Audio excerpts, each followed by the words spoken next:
우리 함께 기도하며 주님 앞에 예배하겠습니다. 아버지 하나님, 그 영화로우심을, 그 선하심과 아름다우심을, 그 변함없으심을 경배하기 원합니다. 저희들의 찬양을 받아주시고 저희들의 고백을 받아주시며 모든 것을 안아주시고 이끌어 주시옵소서. 씻어주시고 깎아주시고 날마다 새롭게 하여 주시옵소서. 주님 앞에서 살아온 인생, 주님 아니면 삶의 이유도 삶의 의미도 찾을 수 없는 인생, 그 은혜 앞에서 나의 나된 것을 발견하기를 소원합니다.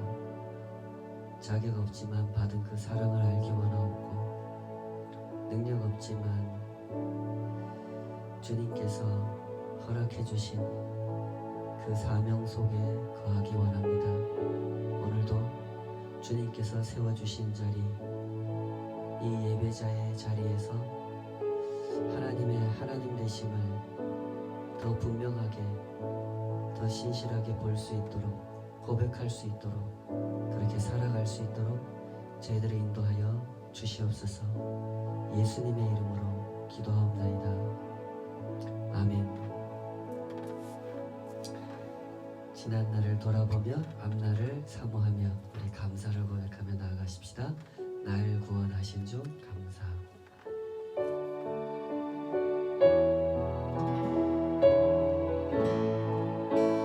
날 구원하신 주 감사. 모든 것 주신 감사. 지난 추억이 내 감사. 주 내 곁에 계시네. 향기로운 몸철의 감사. 외로운 가을날 감사. 사라진 눈물도 감사. 나의 영혼 평안에 응답하신 기도 감사. 거절하신 것 감사. 헤쳐나온 풍랑 감사. 모든 것 채우시네. 아픔과 기쁨도 감사. 절망 주위로 감사. 증량 못할 은혜 감사. 크신 사랑 감사해. 길가에 장미꽃 감사. 장미꽃 가시 감사. 따스한 가정 희망 주신 것 감사. 기쁨과 슬픔도 감사.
영원토록 감사해.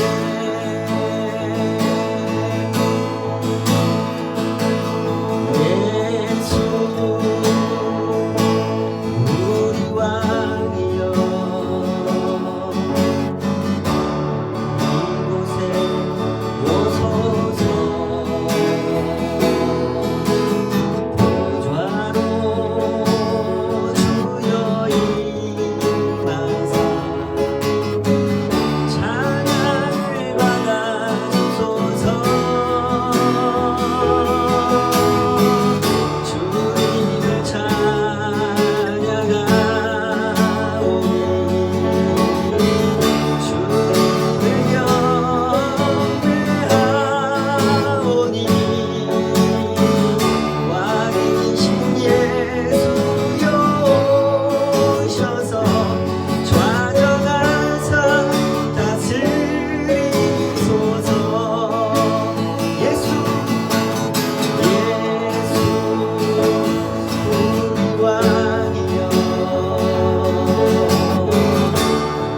이곳에 오소서.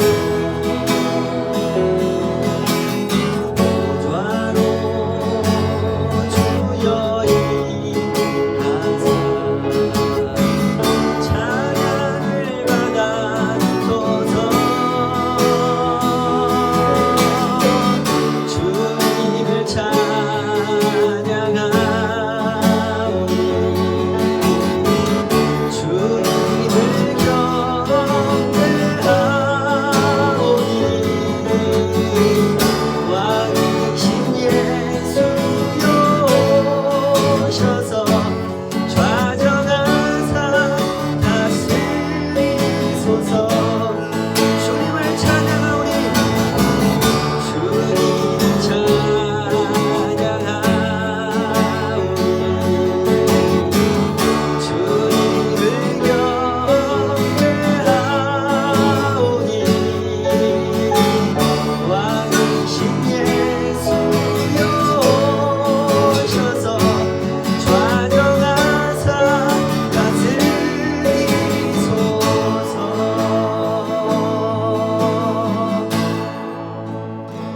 우리 시간 합심해서 한번 기도하십시다.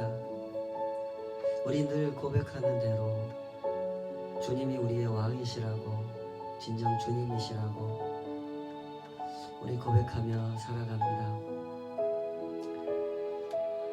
그러나 늘 그 고백 뒤편에서 또 생각하게 되죠. 정말 주님이신지 왕이신지 우리 생각하지 않을 수 없습니다. 코로나로 인해서 모이기 어려운 시간이 길어지면서 분명히 힘든 것도 많지만은 또 한편으로 유익한 점이 있는 것 같습니다. 그 유익함이라고 하는 것은 나의 맨 얼굴을 볼 수 있다는 것이죠. 그동안의 내 신앙이 예배에 참석하는 것으로, 교회 가서 이런 봉사 저런 봉사 하는 것으로, 헌금을 조금 내고 사람들 앞에서 뭔가 섬기는 행동을 하고 그러고 있으니까 내가 주님을 주님으로 섬기는 사람이라고 그렇게 나 자신에 대해서 알아오던 그 모습을 우리는 다시 볼 수 있게 됐습니다. 교회에 모이지 않다 보니 내가 정말 내 일상 속에서도 교회 가지 않는 그 시간에도 주님을 주님으로 모시고 사는 사람인지 더 정확하게 볼 수 있게 되었죠. 과연 이것을 유익한 점이라고 생각하는 사람이 몇이나 될까요? 우리 함께 기도하십시다. 언제나 주님 앞에서 더 폼나는 가면을 쓰기를 원하는 자로 살지 않도록 조금이라도 더 진실한 내 얼굴을 볼 수 있도록 앞에서 있는 그대로의 내 모습을 안고 주님 그 십자가 아래 그 은혜 아래로 나아갈 수 있도록 그렇게 주님 앞에서 주님이 원하시는 모습으로 나아가는 우리들의 신앙생활이 될 수 있도록 기도했으면 좋겠습니다. 길어지는 시간 속에서 탄식만 하거나 불평만 하는 것이 아니라 주님께서 보여주시는 것들, 주님께서 가르쳐 주시는 것들 더욱 신실한 마음으로 보고 깨닫고 붙잡고 기도하게 하여 주시옵소서. 내가 주님의 은혜를 얼마나 사모하는 마음 없이 부르짖었는지, 얼마나 위선적인 마음으로 은혜의 은혜를 노래했는지 살펴보게 하여 주시옵소서. 조금이라도 주님을 향한 진심을 가진 자, 정직한 마음으로 주님 앞에 나아가는 자로 살아갈 수 있도록 주여 우리를 빚어주시옵소서. 잃어버린 감사를 다시 고백할 수 있게 해주시고 그 진실함을 사모하는 한 걸음으로 주님 앞에 서게 하여 주시옵소서. 우리 시간 합심해서 우리 각자가 걸어가는 신앙의 길, 또 우리 함께 걸어가는 동역자들, 그들 중심에 주님을 향한 그 마음의 형편을 위해서 우리 시간 합심해서 한번 기도하십시다. 아버지 하나님, 주의 부르심 앞에 오늘도 우리가 서서 살아갑니다. 얼마나 기도답지 않은 기도 속에 내가 기도했노라고, 내가 예배했노라고 스스로 착각하면서 살아온 그런 시간인지 모르겠습니다. 아버지 하나님, 한 걸음 한 걸음 삶의 곡절들을 넘어갈 때마다 그 앞에서 만나게 되는 나의 맨 얼굴을 정직하게 성찰해 볼 수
오셔서 좌정하사 다스리소서.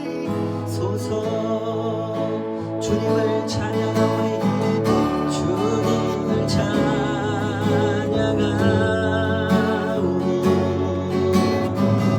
주님을 경배하오니 왕이신 예수여 오셔서 좌정하사 다스리소서.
아멘.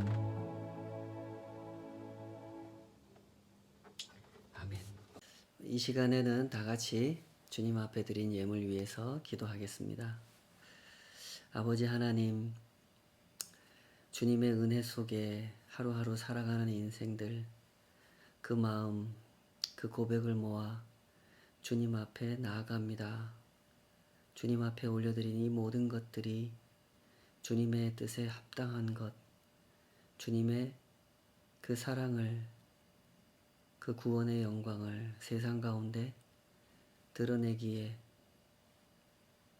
부족함이 없이 그 뜻에 합당하게 쓰임받는 것 되기를 원합니다. 우리의 기도, 우리의 소원을 담아 주님 앞에 드리오니 이 모든 것이 주님 뜻에 합당한 것 되게 하여 주시고 주님의 그 사랑이 세상 가운데 증거되는 일에 주님의 주님 되심을 알리는 일에 진정 주께서 기뻐하시는 가운데 드러나고 쓰여지고 또 심기워지고 싹이 나고 결실하게 되는, 그래서 언제나 주님께 영광이 되고 주의 은혜 아래서 그 뜻을 함께 사모했던, 함께 헌신했던 모든 주의 백성들이 함께 기뻐하는 그러한 일들이 계속해서 이어질 수 있도록 축복하여 주시옵소서. 우리를 살게 하시고 주님의 뜻을 알게 하시고 그 뜻 아래서 꿈꾸게 하시고 일하게 하시고 거두게 하셨사오니 오직 우리의 손으로 감당하는 모든 것들이 그렇게 주님 뜻 안에 머물게 하여 주시옵소서. 그 뜻을 벗어나 헛되이 꿈꾸거나 헛되이 쓰이는 일이 없도록 오직 주님 손 안에서 저희들의 생각을 어루만져 주시고 마음을 어루만져 주시고 주님 앞에 드리는 것, 주님 앞에서 살아가는 저희들의 삶을 어루만져 주시옵소서. 오늘도 그 은혜 속에서 모든 것을 허락해 주시며 어루만져 주시고 이끌어 주심을 감사하오며 예수님의 이름으로 기도하옵나이다. 아멘. 네, 오늘 우리에게 주신 말씀 함께 보겠습니다. 오늘 주신 말씀은 누가복음 2장 41절에서 52절까지 말씀입니다. 누가복음 2장 41절에서 52절까지. 다 찾으신 줄 알고 한 목소리로 같이 읽겠습니다. 시작. 그의 부모가 해마다 유월절이 되면 예루살렘으로 가더니 예수께서 12살 되었을 때에 그들이 이 절기의 관례를 따라 올라갔다가 그 날들을 마치고 돌아갈 때에 아이 예수는 예루살렘에 머무셨더라. 그 부모는 이를 알지 못하고 동행 중에 있는 줄로 생각하고 하룻길을 간 후 친족과 아는 자 중에서 찾되 만나지 못하매 찾으면서 예루살렘에 돌아갔더니 사흘 후에 성전에서 만난즉 그가 선생들 중에 앉으사 그들에게 듣기도 하시며 묻기도 하시니 듣는 자가 다 그 지혜와 대답을 놀랍게 여기더라. 그의 부모가 보고 놀라며 그의 어머니는 이르되 아이야 어찌하여 우리에게 이렇게 하였느냐. 보라 내 아버지와 내가 근심하여 너를 찾았노라. 예수께서 이르시되 어찌하여 나를 찾으셨나이까. 내가 내 아버지 집에 있어야 될 줄을 알지 못하셨나이까 하시니 그 부모가 그가 하신 말씀을 깨닫지 못하더라. 예수께서 함께 내려가사 나사렛에 이르러 순종하여 받드시더라. 그 어머니는 이 모든 말을 마음에 두니라. 예수는 지혜와 키가 자라가며 하나님과 사람에게 더욱 사랑스러워 가시더라. 아멘. 오늘 주신 말씀으로 깨닫지 못하더라, 이런 제목으로 함께 이 말씀 헤아려 보도록 하겠습니다. 몇 번 말씀을 드렸던 것처럼 저는 아주 어릴 때부터 교회를 다녔습니다. 때문에 교회에 오면 경험하게 되는 일, 예배를 드린다든지 기도를 한다든지 성경 공부에 참여한다든지 찬송을 부른다든지 하는 일들에 대해서 아주 익숙해져 있던 그런 사람이었죠. 그러다 보니 뭐든지 좀 가볍게 대하고 쉽게 대충 그렇게 받아들였던 것 같습니다. 기도가 뭔지도 모르고 기도를 한다든지 예배가 뭔지도 모르고 예배에 참석했던 것이죠. 그러다 보니 제가 하는 기도가 얼마나 기도다운 기도였으며 제가 드리는 예배가 얼마나 예배다운 예배였는지 그것도 잘 모른 채 기도하고 예배했던 것 같습니다. 그러나 그 당시에 저는 그렇게 생각하지 않았습니다. 나는 예배에 빠지지 않는 아주 괜찮은 신자고 기도도 할 줄 아는 좋은 신자다. 이렇게 생각을 했던 거죠. 그러다가 세월이 한참 지난 후에 문득 제 자신을 돌아볼 수 있게 되었습니다. 비로소 그때 진실을 보기 시작했던 거죠. 저는 사실 기도를 기도답게 하는 사람이 아니라는 것을 알 수 있게 되었던 겁니다. 가만히 저를 살펴보니까 제가 이게 평소에 기도하는 사람이 아니었더라고요. 기도를 통해서 하나님을 겸손하게 경험하고 배워가는 그런 기도의 사람이 아니었다는 말입니다. 물론 저는 식사 기도를 꼬박꼬박 했습니다. 특히 학교에서 점심시간 되면 도시락 열고 밥 먹기 전에 정말 꼬박꼬박 열심히 기도했습니다. 그때는 뭐 친구들한테 특히 친구들의 눈을 좀 의식을 했던 것 같아요. 나 기도하는 사람이야. 나 하나님 믿는 사람이야. 나는 이렇게 기도해. 이런 거를 좀 보여주고 싶은 마음도 있지 않았겠나 이런 생각이 듭니다. 어쨌든 저는 기도라는 걸 하기는 했는데 일상 속에서 기도하는 사람은 아니었던 겁니다. 어떤 문제가 생기고 제 관심을 끄는 어떤 사람이 생기면 그때는 좀 기도하는 것 같았지만 이 하루를 어떻게 살아야 될지 이런 고민이 생길 때는 어떻게 생각을 해야 될지 하나님께 칭찬받기 위해서는 어떤 선택을 하는 것이 옳을지 나는 무엇에 관심을 가져야 될지 그것을 누구한테 물어봐야 좋을지 선한 영향을 받기 위해서 내가 가까이 해야 되는 사람은 누구일지 어떤 책을 읽는 것이 좋을지 하는 다양한 문제들을 놓고 진지하게 묵상하면서 하나님의 뜻을 구하는 그런 기도 생활을 하지는 않았던 것이죠. 저같이 기도를 자기 마음대로 하는 사람에게서 제일 두드러지게 나타나는 현상이 있죠. 사는 것이 편안할 때는 기도하지 않다가 뭔가 급한 문제가 생길 때만 기도한다고 하는 그런 현상이 생기죠. 하나님께서 저를 찾으실 때는 하나님 좀 조용히 하세요. 저 지금 바쁜 거 안 보이십니까? 이렇게 반응하다가 제가 하나님을 찾고 싶을 때는 하나님 지금 뭐 하십니까? 제가 지금 죽게 생겼습니다. 하는 식이었죠. 그러나 그럼에도 불구하고 저는 저한테 문제가 있다고 생각하지 않았었습니다. 오히려 하나님께 문제가 있다고 생각했죠. 내가 기도했으면 빨리빨리 들어주셔야지. 도대체 하나님은 내 기도를 들으시는 건지 안 들으시는 건지 아무 대답도 들려주지 않는 하나님의 이런 방식은 정말 문제가 많다고 생각했습니다. 자, 이 정도 이야기를 들어보니 어떻습니까? 과거에 저 같은 사람, 이런 사람을 어떻게 도와줄 수 있을까요? 오늘 누가가 들려주는 이야기 속에는 바로 이런 주제가 담겨 있습니다. 나에게는 문제가 없는데 하나님께 문제가 있다. 문제가 많다. 라고 생각하는 사람을 향해서 하나님께서는 이렇게 말씀하시는 것 같습니다. 정말로 그럴까? 정말로 너한테는 문제가 없고 나한테 문제가 있는 거라고 생각하냐? 진짜로 그럴까? 자, 본문으로 들어가 보십시다. 하나님의 섭리와 성령의 역사 가운데 탄생하신 예수님. 예수님은 요셉과 마리아의 첫째 아들로 자라셨습니다. 어느덧 세월이 흘러 예수님은 12살 먹은 소년이 되셨죠.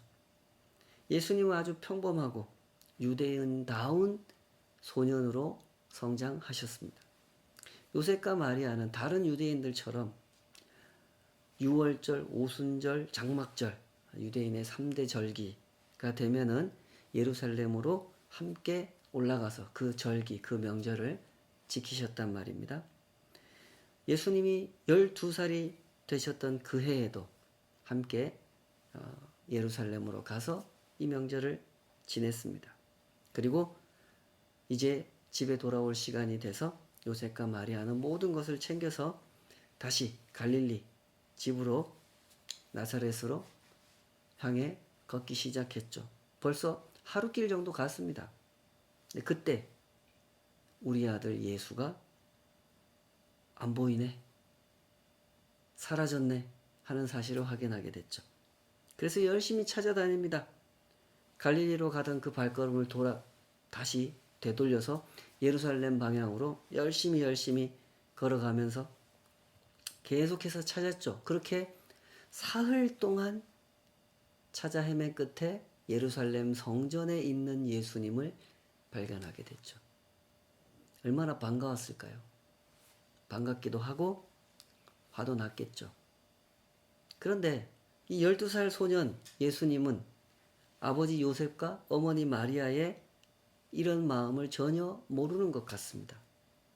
예수님은 아주 편안한 모습으로 성전에서 만난 그 랍비들과 성경에 대해서, 하나님에 대해서 토론을 하고 계셨죠.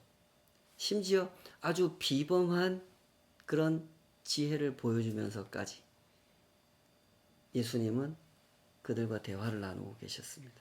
도저히 이 12살 소년의 입에서 나올 법하지 않은 그런 이야기들을 쏟아내는 모습을 보여주셨죠. 그러나 요셉과 마리아는 지금 그런 장면이 눈에 안 들어옵니다. 화가 머리끝까지 나 있는 상태죠. 우리 아들이 이렇게 똑똑했나 하고 감탄을 하는 그런 마음이 아닙니다. 지금 요셉과 마리아에게 더 중요한 일은 우리가 3일 동안이나 너를 찾아 헤맸다, 이거죠. 그래서 요셉과 마리아, 그 중에 마리아가 나서서 예수님을 혼냅니다.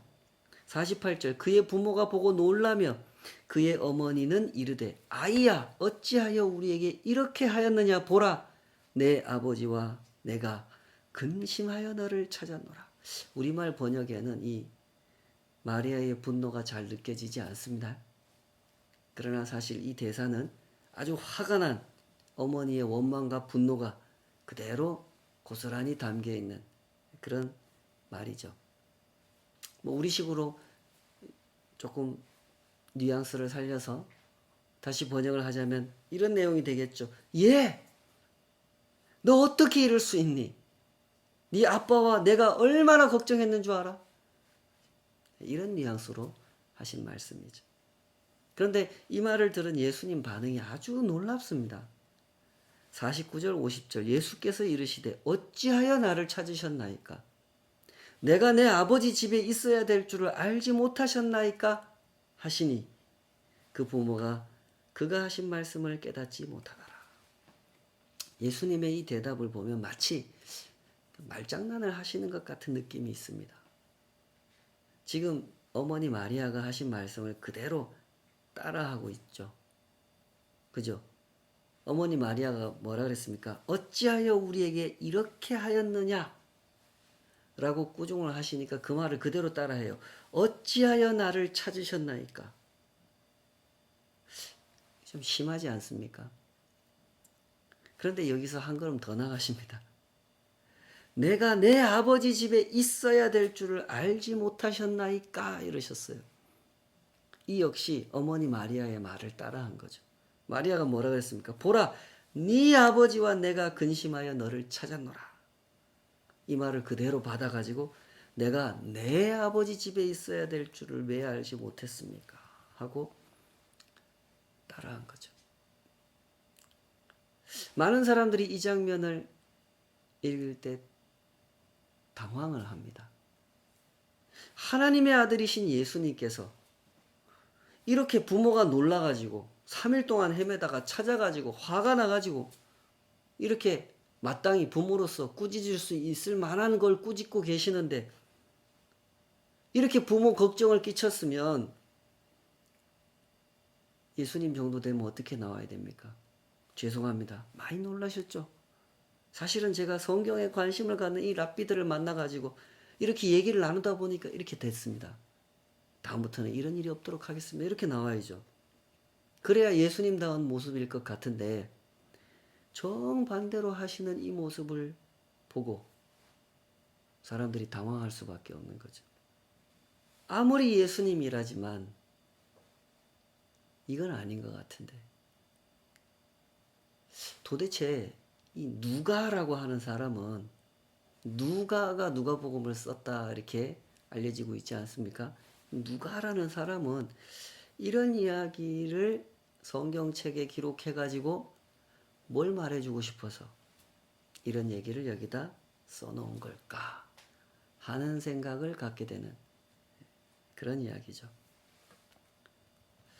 감사하게도 50절이 있고 51절, 52절이 있어서 우리는 누가의 의도를 헤아려 볼 수가 있습니다. 50절 이렇게 돼 있죠. 그 부모가 그가 하신 말씀을 깨닫지 못하더라. 예수께서 함께 내려가사 나사렛에 이르러 순종하여 받드시더라. 그 어머니는 이 모든 말을 마음에 두니라. 예수는 지혜와 키가 자라가며 하나님과 사람에게 더욱 사랑스러워 가시더라. 이 설명을 통해서 우리는 예수님께서 그 부모에게 하신 이 말씀이 사춘기 철없을 때의 그 반항심을 표현하는 것이거나 그 부모의 말을 따라하면서 부모의 화를 돋우는 그런 상황이 아니었다는 것을 알 수가 있죠. 당연히 예수님은 그럴 분이 아니죠. 누가는 오히려 그 부모에게 문제가 있다고 설명을 해주고 있습니다. 예수님께서는 분명히 깨달을 만한 말씀을 하셨으나 그 부모는 깨닫지 못하더라 이렇게 설명을 하고 있는 겁니다. 이제까지 누가가 들려준 이야기 속에서 한번 기억해 보십시오. 요셉과 마리아는 무엇을 경험했습니까? 누가복음 1장 1절부터 쭉 들려준 이야기 40절까지 요셉과 마리아는 뭘 경험했습니까? 그들은 천사를 만났습니다. 하나님의 특별 계시를 받았단 말이죠. 너희들을 통해서 너희가 아직 결혼을 하지 않은 상태지만 마리아의 몸을 통해서 성령으로 잉태하여 하나님의 아들이 태어날 거다. 이런 계시를 받았습니다. 그리고 실제로 그대로 체험을 했죠. 예수님은 분명히 요셉과 마리아 사이에서 태어난 아기가 아닙니다. 성령으로 잉태해서 태어난 아기고 이름도 하나님께서 직접 지어주셨죠. 성령으로 충만한 엘리사벳, 그 친척 엘리사벳을 만나가지고 침례 요한을 임신하고 있는 엘리사벳을 만나가지고 또 한 번 확인도 하지 않습니까? 그 다음에 시므온도 만났죠. 안나도 만났죠. 그러면서 이 아기가 정말 특별한 아기고 하나님의 아들이구나. 이런 걸 알았단 말이죠. 그랬으면 요셉과 마리아가 예수님을 어떻게 생각하는 것이 올바른 자세겠습니까? 평범한 12살짜리 아들을 잃어버린 것처럼 생각하면 안 되겠죠. 가만히 생각을 해보십시오. 우리의 신앙생활에서도 이런 일이 종종 일어나고 있지 않습니까? 사실은 문제가 나한테 있었는데 하나님께 문제가 있다고 생각하는 때, 그런 때가 있다는 것이죠. 사실은 내가 하나님 말씀을 못 알아듣고 있는데도 하나님이 내 말씀을, 내 말을 못 알아듣고 계신다고, 내 마음을 못 알아보고 계신다고 생각하는 때가 있고 사실은 내가 잘못하고 있는데도 하나님께서 잘못하고 계신다고 생각하는 때가 있다는 말입니다. 사람의 문제는 언제나 여기에 있죠. 하나님을 자기 손바닥 위에 올려놓고 싶어 한다는 데에 있습니다. 내 눈이 얼마나 정확한 눈이라고, 내 눈이 보이는 대로 보려 하고, 내 마음이 얼마나 확실한 마음이라고 내 마음에 느껴지는 대로 느끼려고 한단 말이죠. 사람의 마음은 갈대와 같지 않습니까? 얼마나 간사합니까? 어쩔 때는 하나님이 좋고 어쩔 때는 하나님이 싫고 이런단 말입니다. 그럼에도 불구하고 사람은 마치 자기 마음이 확실한 마음인 것처럼 착각을 하고 자기 마음대로 느껴지는 대로 하나님을 느끼려 하죠. 우리가 얼마나 잘못 볼 때가 많고 얼마나 갈대처럼 흔들릴 때가 많습니까? 그럼에도 불구하고 사람들은 좀처럼 자신에게 문제가 있다고 생각하고 싶어 하지 않습니다.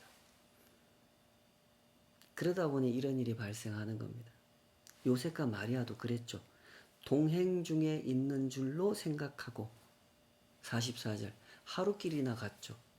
동행 중에 있는 줄로 생각하고 착각이라고 하는 것이 항상 그렇지 않습니까? 착각인 줄 알면 누가 착각하겠습니까? 모르니까 착각하는 거죠. 사무엘 헌팅턴이라고 하는 유명한 학자가 있죠. 이 사람이 주도가 돼가지고 그 1970년부터 격월간으로 발행하는 세계 최고 권위를 자랑하는 외교 전문 잡지가 있습니다.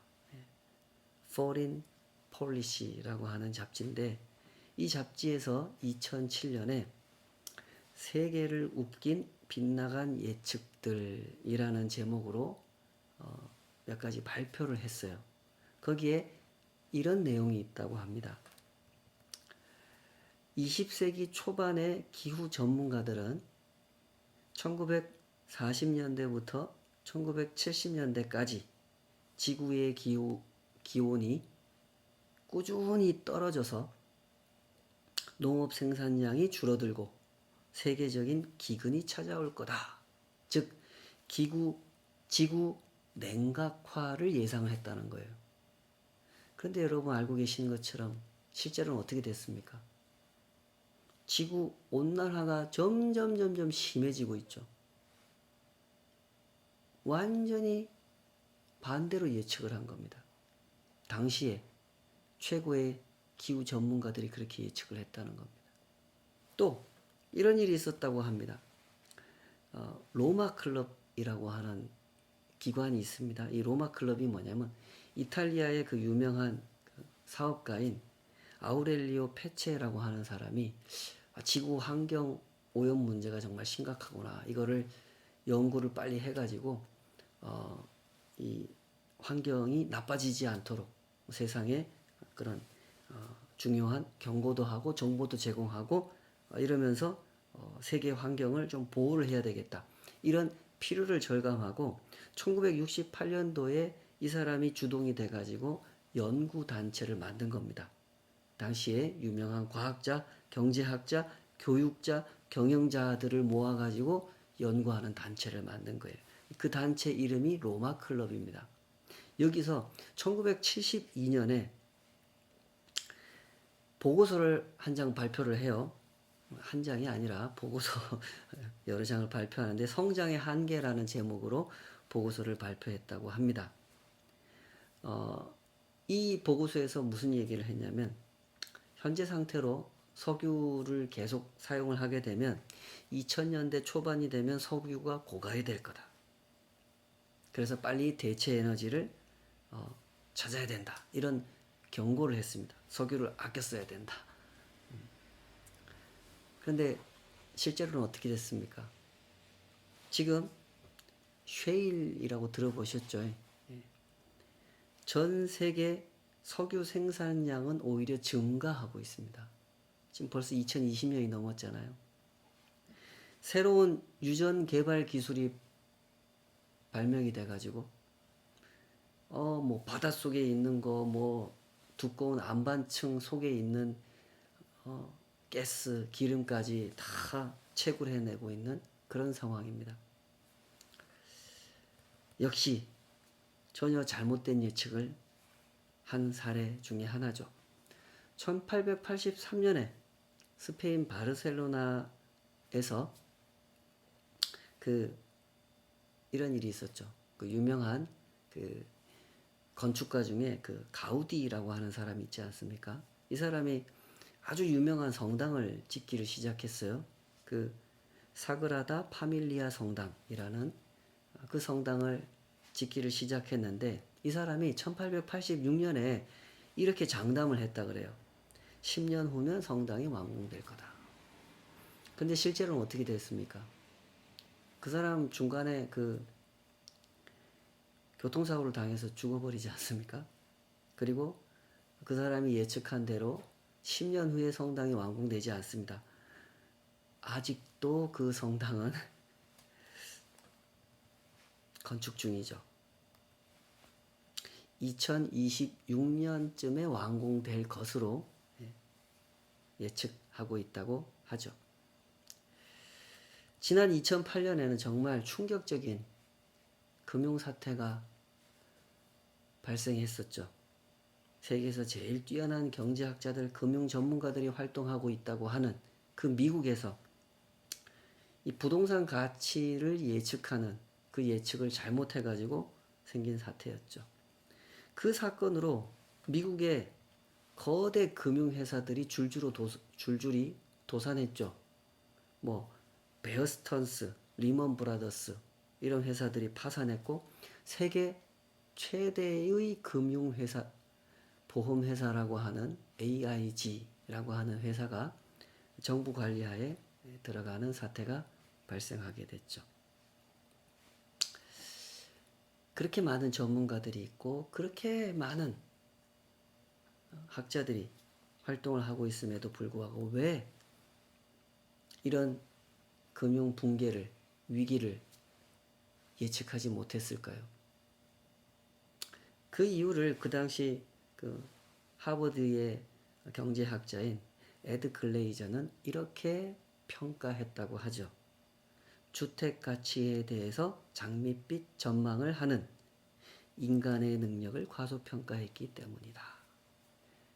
쉬운 말로 하면 이런 뜻이죠. 뭐 사람이 얼마나 긍정적으로 평가하고 싶어하는 존재인지 사람에 대해서 잘 몰랐기 때문에 그렇게 된 거다. 이런 얘기를 했다는 겁니다. 이런 사례를 자신의 책에 소개한 건국대학교 범상규 교수는 이런 이야기를 들려줍니다. 이처럼 자신의 지식이나 정보를 지나치게 신뢰함으로써 자신이 알고 있는 수준보다 더 많이 안다고 생각할 때 사람은 지식 착각에 빠진다. 그렇죠, 여러분. 사람은 연구합니다. 연구를 통해서 많은 정보를 얻게 되죠. 그러나 참 역설적이게도 그렇게 얻은 많은 정보 때문에 착각에 빠지기도 하는 것이 사람입니다. 그러므로 사람에게 항상 필요한 자세는 이거죠. 내가 틀릴 수도 있다를 생각해야 된다는 거죠.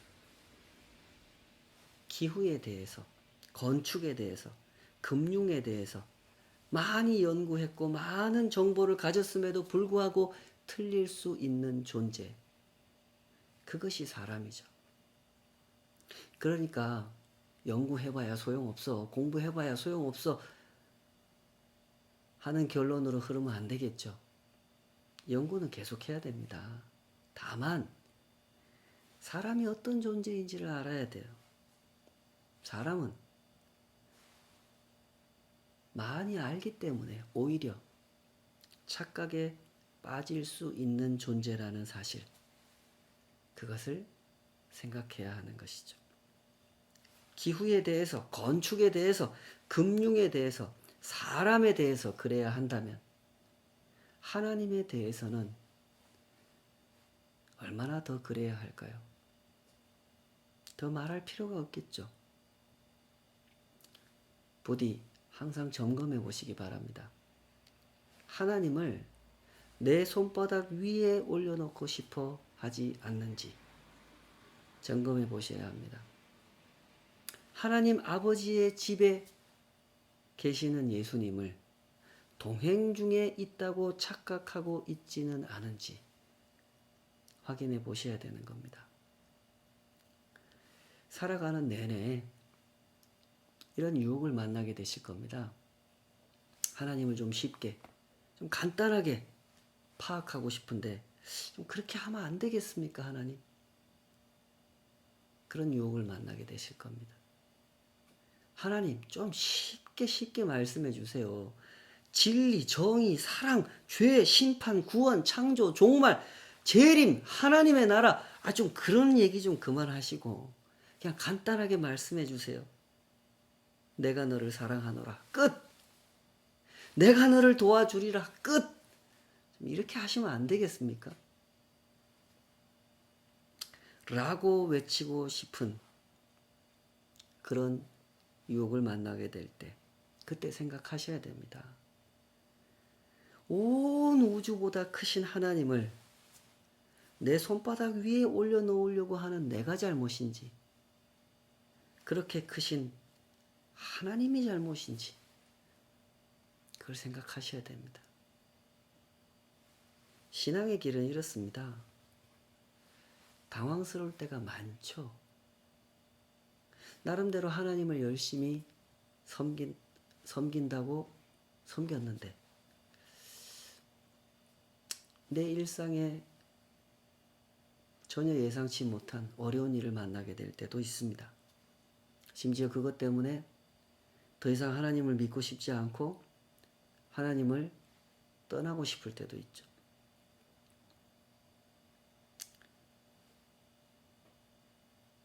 이후 계속해서 누가가 들려주는 이야기는 사실 그런 내용을 담고 있어요.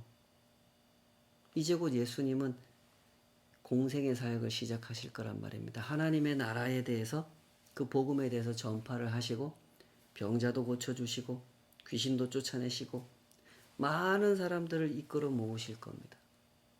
그들을 데리고 예루살렘으로 가실 겁니다.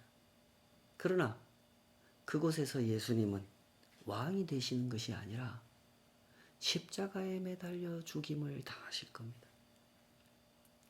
너무나 당황스럽죠. 그 당황스러운 순간에 예수님을 따르던 그 많은 사람들은 다 도망을 가버렸습니다. 신앙의 길은 이렇습니다. 당황스러울 때가 많습니다. 그러나 그때 십자가에 달리신 예수님 곁을 지키던 몇몇 사람이 있었다는 것을 기억하시기 바랍니다. 그 중에 이 어머니 마리아도 있었죠. 누가복음 2장 34절 35절, 요한복음 19장 25절을 참고해 보시기 바랍니다. 이 어머니 마리아에게는 확실히 좀 다른 면모가 있었습니다. 예수님께서 탄생하셨을 때 그때 그 들의 목자들이 찾아와서 경배를 하고 천사들이 자기들한테 나타나서 이런 것을 가르쳐 주었습니다 하는 이야기를 와서 들려주지 않습니까? 그때 마리아의 반응을 누가가 이렇게 기록해 놓고 있죠. 누가복음 2장 19절, 마리아는 이 모든 말을 마음에 새기어 생각하니라. 그리고 오늘 예수님을 꾸중했다가 오히려 예수님한테 꾸중을 받은 그 순간에도 그 말씀을 깨닫지는 못했지만 그 말씀을 마음에 담아두었다고 누가는 기록해주고 있습니다. 51절, 그 어머니는 이 모든 말을 마음에 두니라. 예수님을 따르는 길은 이런 길입니다, 여러분. 그 말씀을 마음에 두고 따라야 하는 길이죠. 당황스러웠어도, 화가 났어도, 억울했어도, 마음에 담아두어야 할 말씀을 담아두는 사람, 그 사람은 진실을 보게 되는 겁니다. 끝까지 예수님을 떠나지 않고 진실을 목격하게 되죠. 예수님이 틀린 것이 아니라 내가 틀렸다는 사실을 보게 되는 겁니다. 예수님이 내 말을 못 알아들으신 것이 아니라 내가 예수님 말씀을 못 알아들었다는 진실을, 내가 깨닫지 못했다는 진실을 확인하게 되는 겁니다. 부디 이 진실에 눈을 뜨시기 바랍니다. 우리는 얼마나 작은 사람들입니까?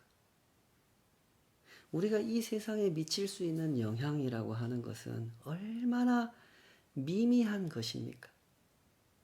그러나 그럼에도 불구하고 하나님께서는 그런 우리를 소중하게 여기십니다. 이것이 복음의 신비죠.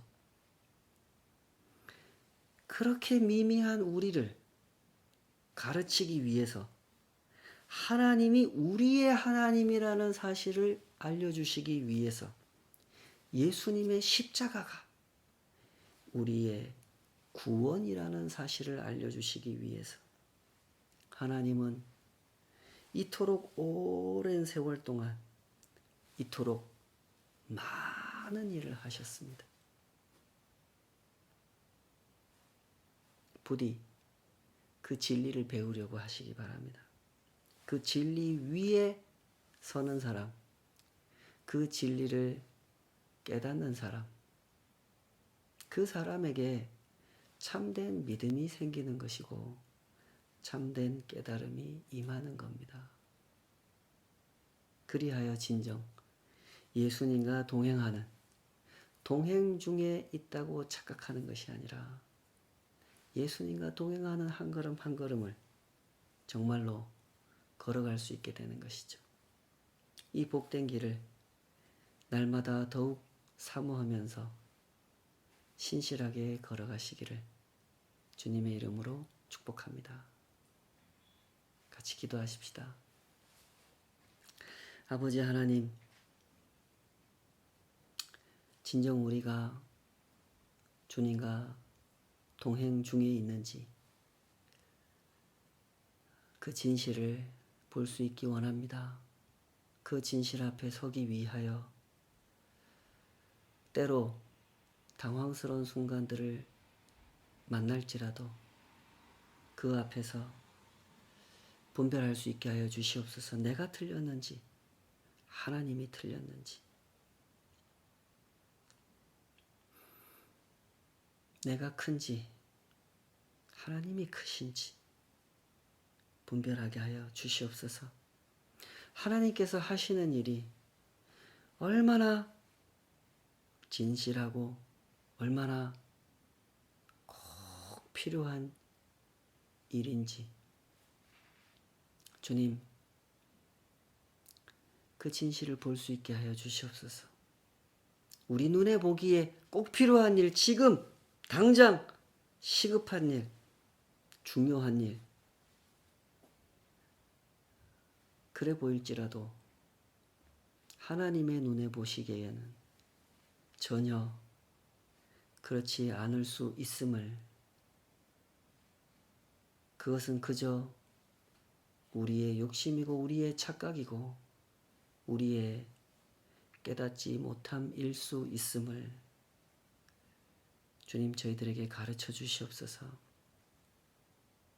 그렇게 당황스러운 순간들을 만날 때마다 당황스럽지만 그 모든 말씀을 마음에 담아두고 생각하게 하여 주시옵소서. 내가 왜 깨닫지 못하는지, 왜 못 알아듣는지, 하나님의 하시는 일이, 하나님의 하시는 생각이 나 같은 사람이 하는 생각과 왜 그렇게 다른지, 어떻게 다른지 겸손히 엎드려서 배워가게 하여 주시옵소서. 그리하여 우리를 창조하신 그 영광이 얼마나 아름다우신 것인지, 우리의 죄 문제를 해결하시기 위하여 행하신 일들이 얼마나 선한 일인지, 자격 없는 저희들에게 주신 그 약속이 얼마나 영원한 약속인지 알고 깨닫고 그 약속 안에 거하여 주님과 동행하게 하여 주시옵소서. 이제는 우리 주 예수 그리스도의 그 은혜와 아버지 하나님의 그 높으신 사랑하심과 성령 하나님의 깨닫게 하시는 역사가 주님 앞에서 그 모든 말씀을 마음에 담아두고 진정으로 깨닫기를 원하며 진정으로 동행하기를 원하는 모든 주의 백성들 삶 위에 이제로부터 영원까지 함께 하시기를 간절히 축원하옵나이다. 아멘.